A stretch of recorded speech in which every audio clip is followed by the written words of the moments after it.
welcome to this video. In this video I'm going to show you some tips in Blitz.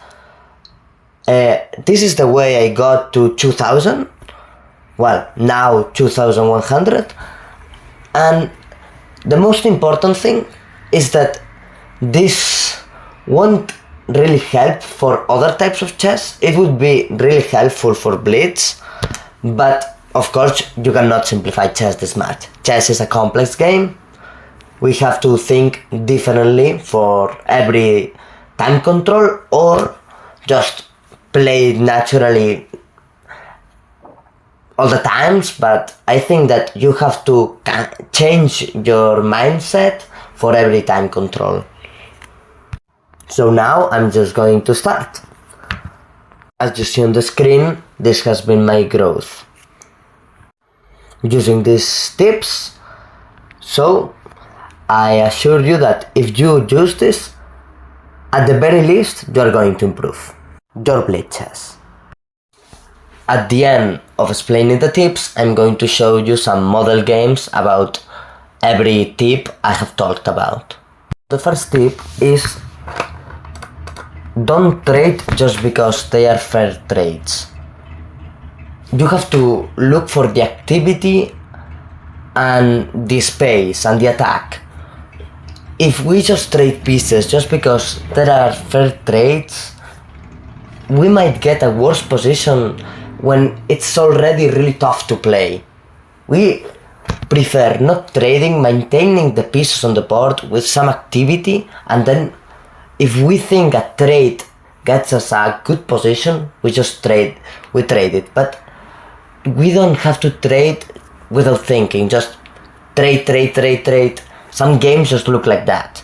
I'm going to show you one model game in which I just got a crashing position because my opponent just traded. Now we go for the second tip. Look for attack and activity in Blitz, or play really positional. Do something that suits your style.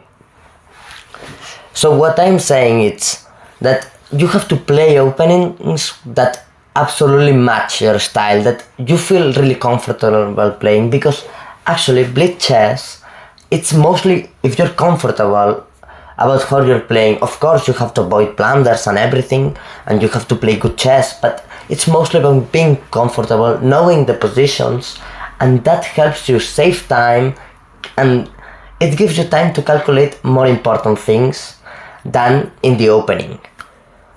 If you're a really positional player, that you do so well in close positions when you have to know concepts and just struggle a bit more with calculation and tactics, then you should play really closed openings and really positional opens, the English, the London, something that matches you so that you can play in a comfortable way and you can get better results. If you're an attacking player, you should play the Sicilian with black, or the King's Gambit with white, or the Vienna, or even an Italian, the E5 line.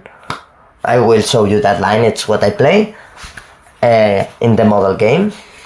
But what I'm saying is that we have to match our own styles. In classical, I recommend more experimenting, doing things that gets us out of our comfort zone so that we can improve our positional understanding, all of those things. But for Blitz, we have to be comfortable, because even if we get out of our comfort zone, we will just get crushed, because in Blitz we won't learn that much. Well, in the analysis we will learn, but for doing that we could play normal in Blitz and then play rapid and classical, thinking more, so that we can learn more with the analysis. But for Blitz, I think we should completely focus on playing things we're comfortable on and doing some experiment to have some fun. But if we play in a tournament to get a win, we should play openings that completely match our style. So that we have fun and win. Now the third tip. When you're completely winning and they are trying to flag you, take your time and look for the quickest way move-wise. It sounds kind of absurd. You're just wasting your time trying to look for a quick way, and you might not find it, and then you have even lower time.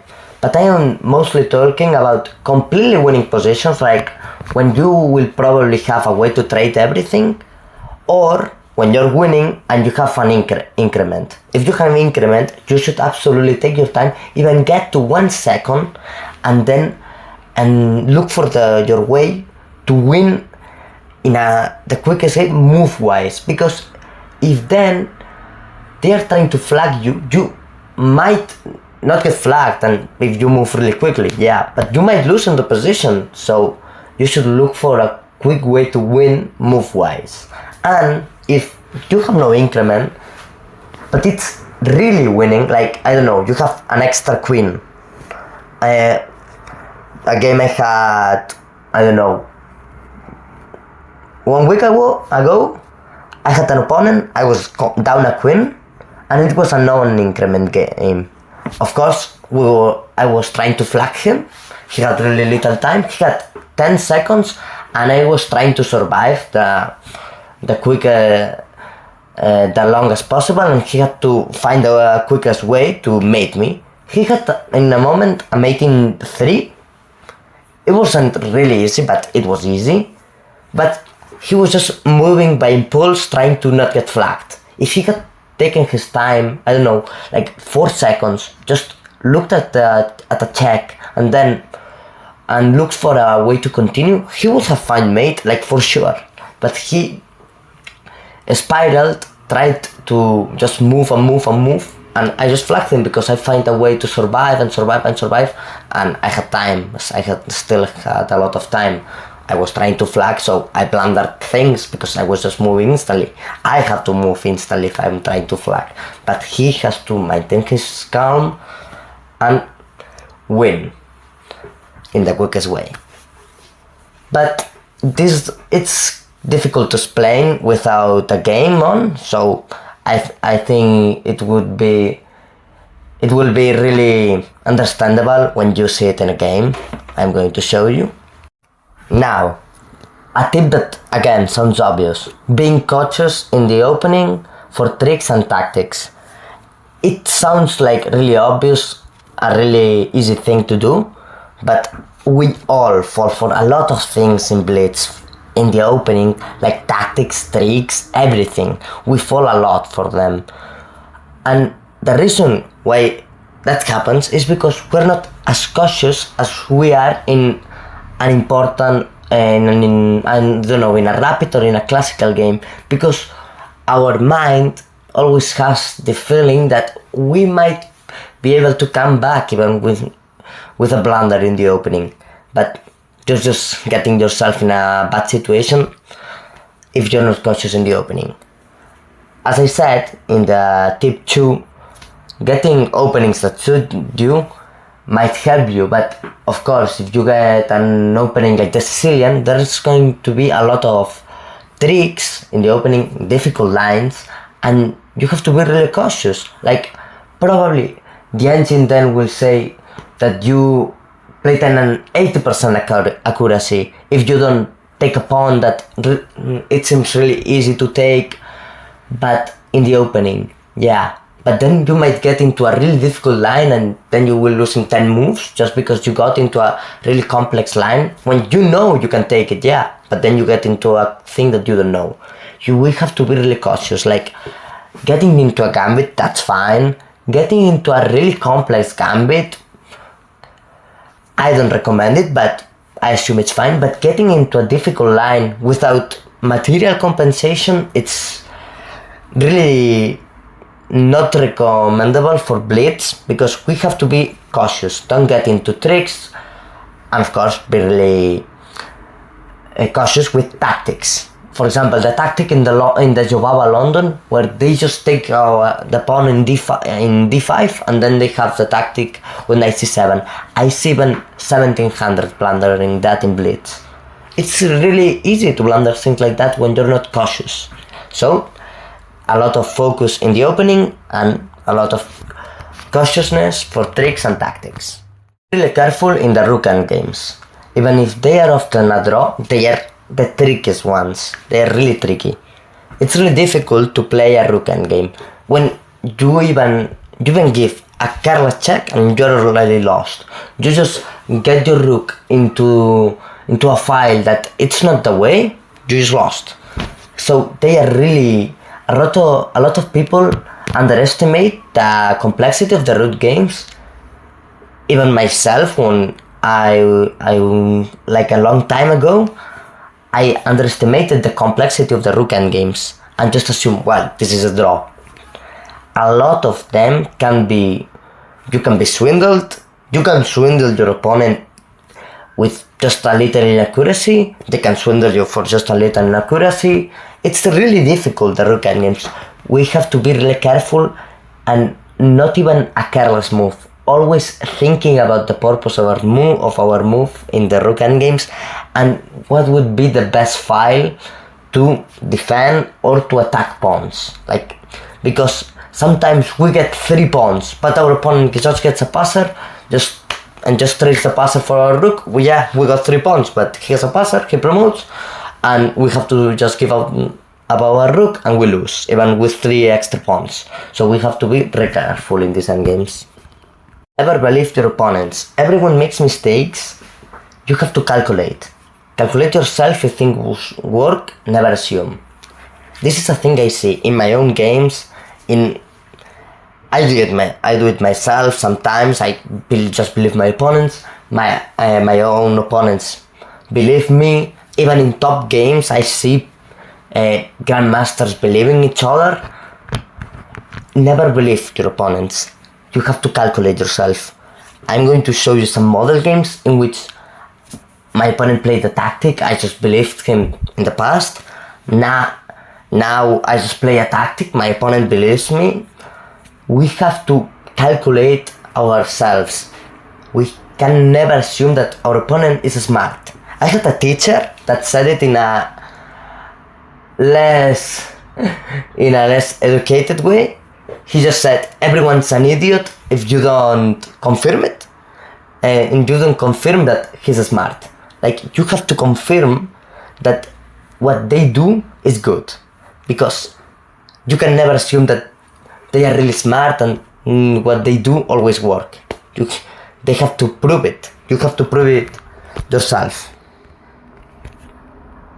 The last tip, it's the careless checks. Don't play careless checks. A lot of the times, a quiet move is the one that saves us. In rook games, in complex middle games, in attacking positions, sometimes a quiet move is the one that wins. In defensive positions, we just have to play a quiet move, even when it looks that a check might save us. A lot of the times, a quiet move completely saves us. A lot of positions we just see a check, and a lot of the times in Blitz we just played it. Like, well, it's a check, it's forcing, probably a good move if they don't have an immediate counter. Sometimes that just completely changes the position. They move their king, they develop a piece blocking, and that completely changes the position, the game, and you just lose. So we have to be really careful with this. Don't play careless checks. Of course, you can play check. You have to play check sometimes, but you have to assure that it's just not a check because I have it. No, it has to be a check that do something, helps your position improve, and it gets you into a good path. At the end, I have an exercise. This exercise I will show it not now, but at the end of the video. It's an exercise for improvement. I will of course say the minute in the description to go for it, because it's a really good exercise that has helped me a lot improve my evaluation skills, and in Blitz those are really important. So now I'm just going to show you the model games about the tips I just told you about. First, for the don't trade just because they are for fair trades, or fair trades, like not really fair actually normally.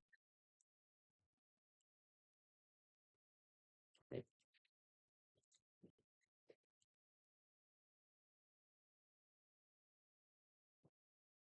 so this is just normal.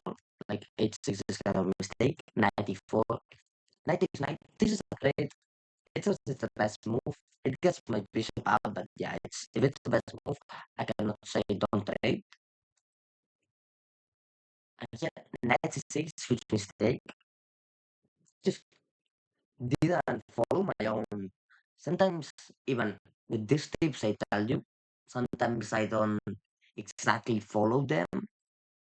These are tips to get to a good level, but of course you cannot always follow that to the extent. Look at this, for example. In this case, it was a work tip.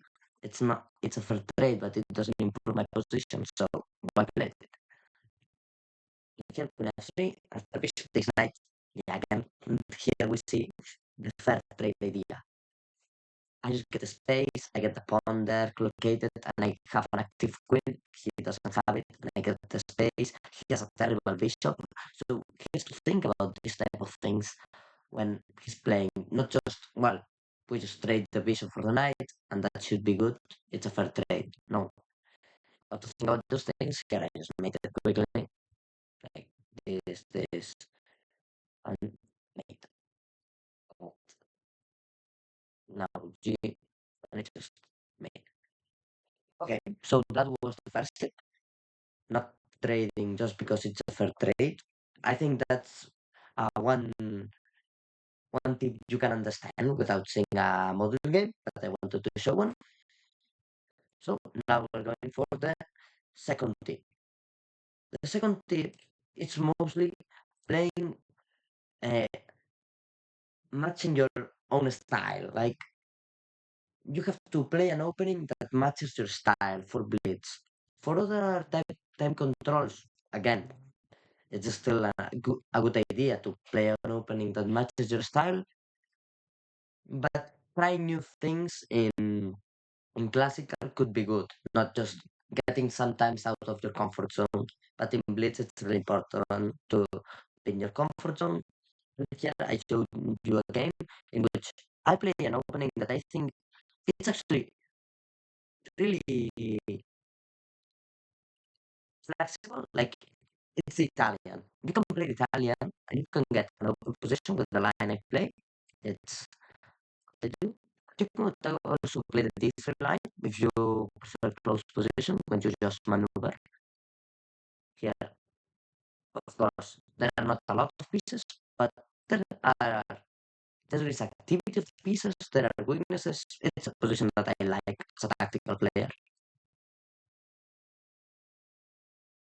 Here I just do the pawn. The bishop is 7.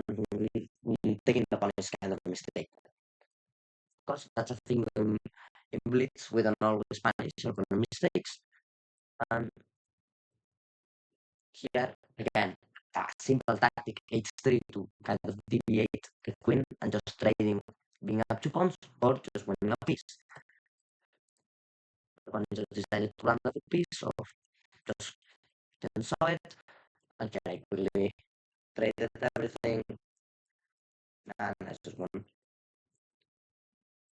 And he lost my time, he flat, but because I was completely winning. Now the third tip, it's that when you're completely winning, you don't have to move instantly. You have to look at the position. Okay, I don't know if this was exactly the game I wanted to show you.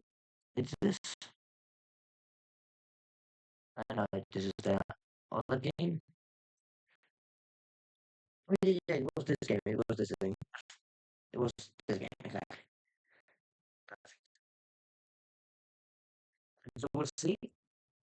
You will look at the position in which my opponent had paused and looks for the best move. You would have gotten a completely winning position. You see, my connection doesn't run really good. I don't know why, but my connection is kind of bad. Well, always when I use OBS, so I probably will try to find another type of thing to be comfortable. Here you will see, I was trying to flag him.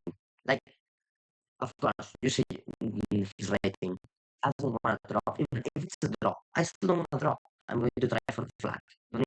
I'm worse. That's because I'm greedy. It's just who I am. I'm greedy. I just want to try it on for the win.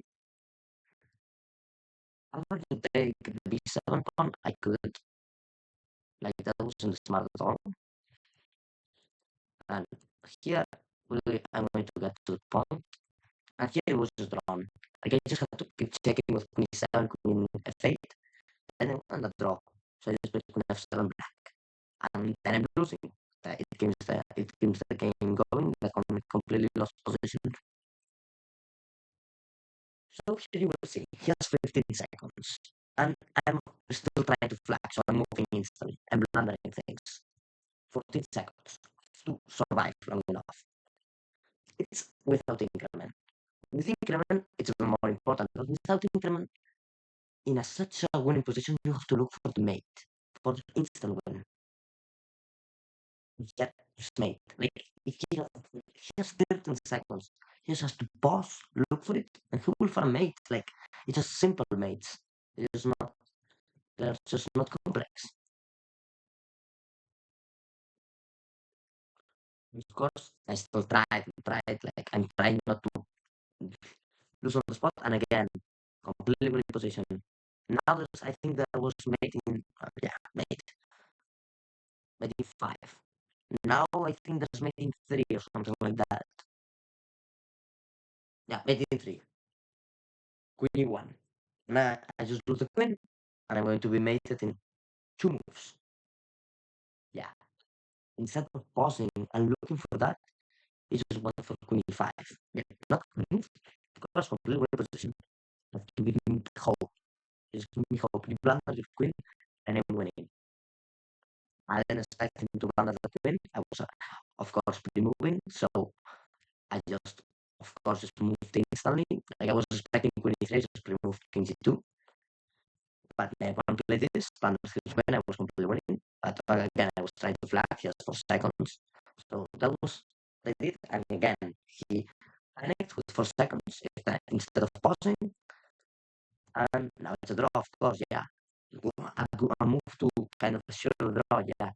But again, he keeps panicking, keeps panicking. Of course, when I enter instantly into the drawn position, I want to flag him, and here he blunders. And now, wait, with king f, I was, oh no, king f, I'm quickly again, still trying to flag him, because I thought it was draw. I removed, I think. I thought king g6, and I was just trying to remove. But when he blundering, he kept being panicked instead of just playing for the draw. And of course, if I have 8 seconds, my opponent has less time and in a winning position, and I just won. So that's what I wanted to show. If you have to try to pause and look for the way to win, if you're so winning, even without increment. Okay? I mean, being cautious in the opening, it's kind of always a good idea. For example, here, he wasn't.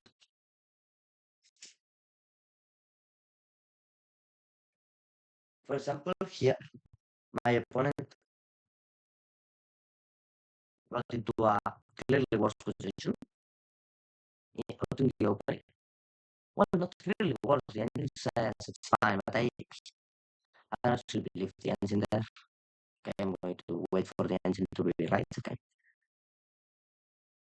Then, and here I'm really comfortable. Like, we have to be more conscious.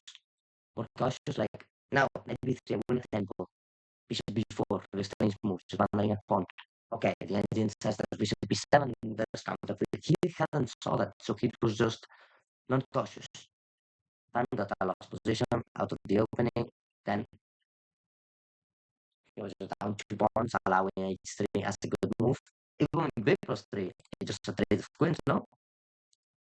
But of course, being down 2 pawns, it's a death sentence.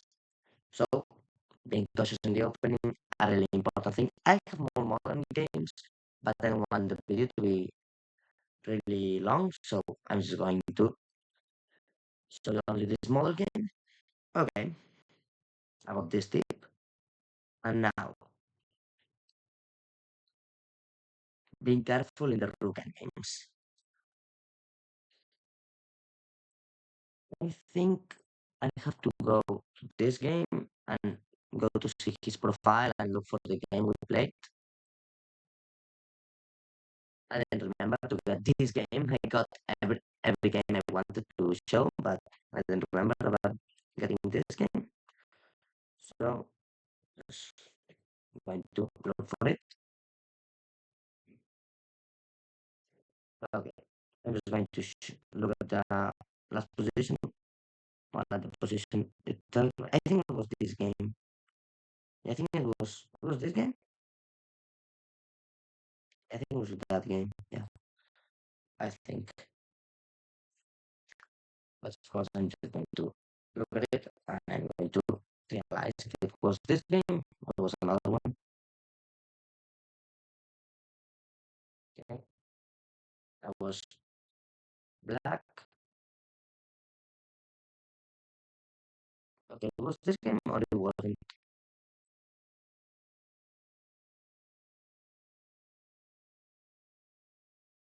Oh yeah, it was this game. Okay, yeah, perfect. So I'm just going to get out of the opening. I got winning position. I kind of threw it into the same game that could be drawn, but of course it doesn't actually matter. I just want to show the end game. I was drawn, which is traded again. You can neither assume that you win just because you have extra points in the rook games, but you can neither assume it's a draw with the other side. Like just no assumptions about the evaluation of the position. Sometimes it's a draw, sometimes it's completely winning. Of course, I just traded. And here, I think I'm winning. Here I'm winning. I think, yeah, the engine says so because he blundered at 5. And now I just enter. And again, I completely blundered. Here, no, but in 2 moves, I think I just blundered. With now, okay, here, and I play this 3, and now it's a draw. Because the rook goes back and checks me, and I cannot escape the checks. That's a really smart thing. Okay, good move. I just went here trying to. I realized, wait, look at this, my time usage, 15 seconds. I just realized, wait, what have I done? Now it's a draw. But of course, now we get into the other. This is what shows that rook games are so tricky. She just gave a careless check and she just lost. She just had to rook f8. It was simple, but we just careless and went for a move that just lost. So this was to show that. And now we get to the sixth tip, I think.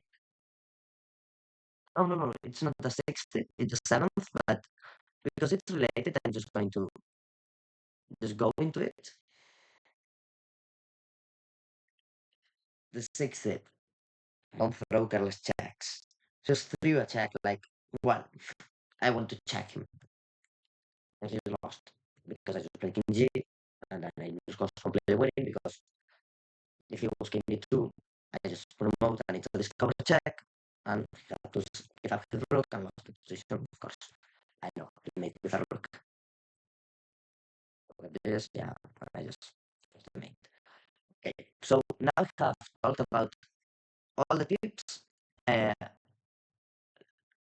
but not the sixth one. So I'm just going to go to the game of the sixth one. Yeah, okay, here it is. Then I'm going to look for another one because there are 2 games that show this. I have like some matches with some lower rated players in which I see for the mistakes and I think about my experience and this is how I got the tips. This is one match I got I a lot of the tips. I recycled some other games and some other matches and then I looked for games in which I got the same tips. Okay, I found some ones, so and I wanted to use them. And yeah, my opponent just completely believed me. Never believed your opponent like bishop h4. He just believed, well, good pin. Yeah, bishop takes f2, and I just blundered the piece. Okay, yeah, you have to see the tactic, but look at his time usage 8 seconds, and he just assumed my tactic work, and he was probably thinking about his own move.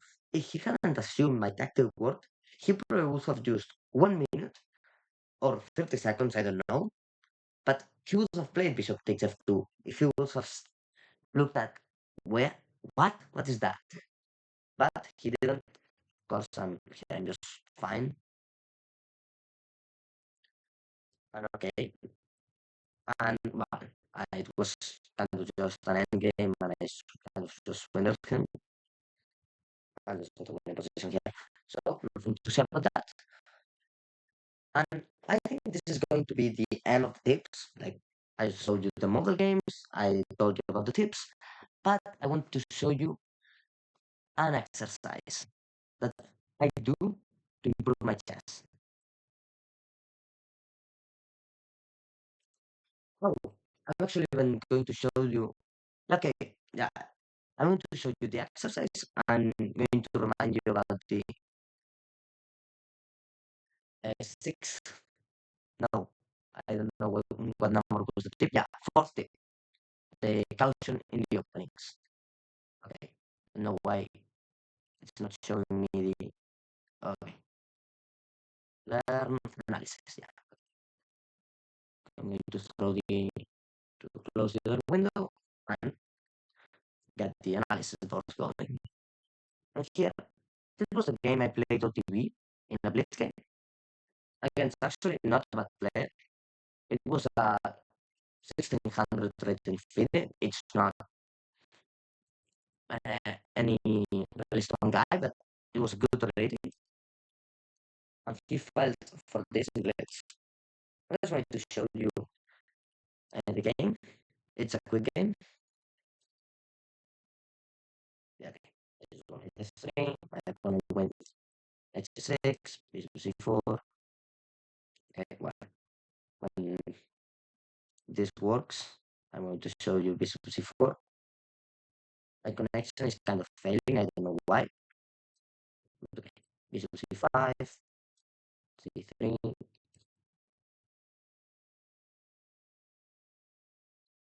When I play bishop b6. Theoretical move that already really tough to play. I castled.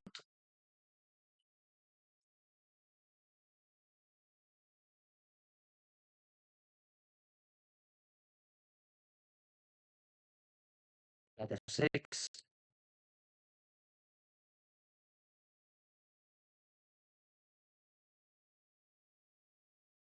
Against d4. Wait, what was the move exactly?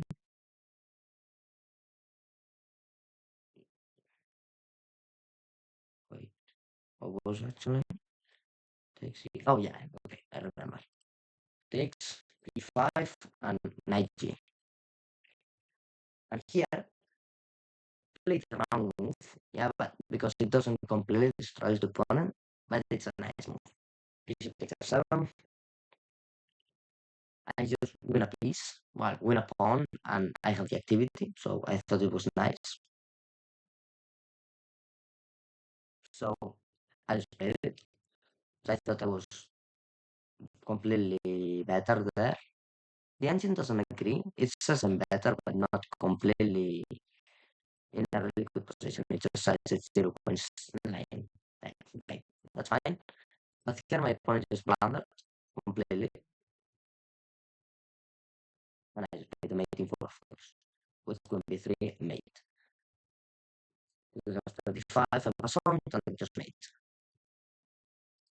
So after showing you that, I'm actually just going to show you now. Okay, I want to look at what how much does stockfish says to me now. Okay, I see. No, that's not what I want to get out. Yeah, of course. This is what I wanted to get out. Yeah. Of course, now I just got to assume about this position. So that was not a smart thing to do. I just analyze the game with the analysis and then get it out. So I just wanted to show caution, the other theme, caution in the opening. But okay, that was kind of a mistake. So I'm just going to refresh the page. I'm just going to show you the exercise normally, making moves. And I think I have, no, with analysis, yeah. Well, you can do it with analysis or without analysis. If you want to do it quickly, you might want to do it with the analysis, like with the engine, with the eval bar. But if you have a lot of time, doing it without the engine, it's not a bad idea. Yeah, okay. This is exactly what I meant. E4.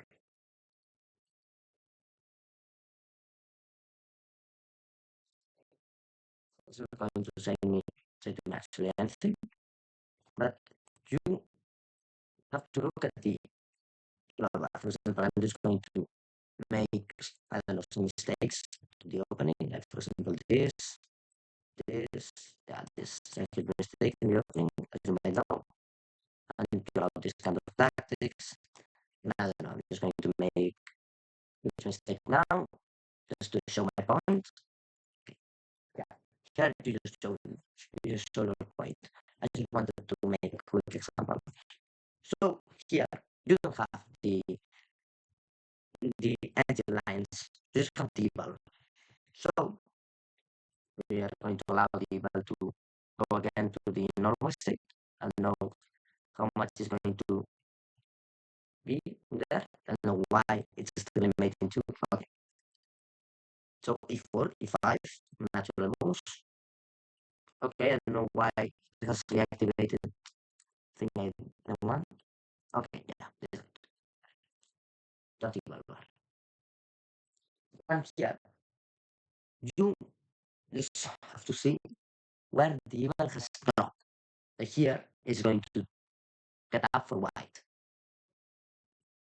And you and then you have to realize what was the best move for you. Of course, this is an example, it's a theoretical opening, so it's not as in a game, but it's the same idea. You make a mistake, you see that the eval goes down for you or up for your opponent, as you want to say it, and you realize that that was a mistake. And then you look about the move, about the best move. You have to think about what should have been your move to get good position. In this case, knight a5 was the engine move. And as you see, the eval bar doesn't move. That's a way of saying that you're probably correct. But then you should probably check with the engine to assure that that was the correct move and that you're right. And you should do that with all your game. Of course, a really long, probably a long game, like 40, 30 moves, because that's a normal length of game. And that will help you improve your evaluation skills because you will see a position and you will say, well, this might be like a, and you will realize some of your mistakes and you will probably have a better intuition. And that's for Blitz. It's a great thing to improve your intuition. It's really important because if you don't improve your intuition, you're making a huge mistake. Because in Blitz, it's a key point having good intuition. So this is an exercise to improve that. You're going to improve your evaluation skills and your intuition to find the best move. So that's mainly the idea of this exercise. You can actually do it completely without without any analysis, like just saying, well, here I think it was already worse, but yeah, then it kind of misses the point because you don't see the point where you did the mistake and you should analyze exactly. So this is a way of seeing it without really seeing empty lines that doesn't make any sense. Just seeing all the empty lines will just kind of confuse you or just and you want to improve. But if you look at just evaluation and you look for the right move that maintains that valuation, you know that you are improving your intuition, your evaluation, and everything. And that in all the parts of the game, in the opening, in the middle game, and in the end game. I recommend that this with all the games, with Blitz, with Rapid, and with Classical, even with Bullet. Even with Bullet, it's a fine thing to do. It's a really, of course, not at the same level. Of course, in Bullet, it's difficult to think that there are actually wrong things in your understanding or in your intuition because you're not even thinking. In Blitz, it's you might find uh, mistakes in your understanding or in your knowledge. So I think this is really useful to do, and I completely recommend it to y'all. So thank you for listening to these tips. I hope for your improvement, and thank you for saying bye.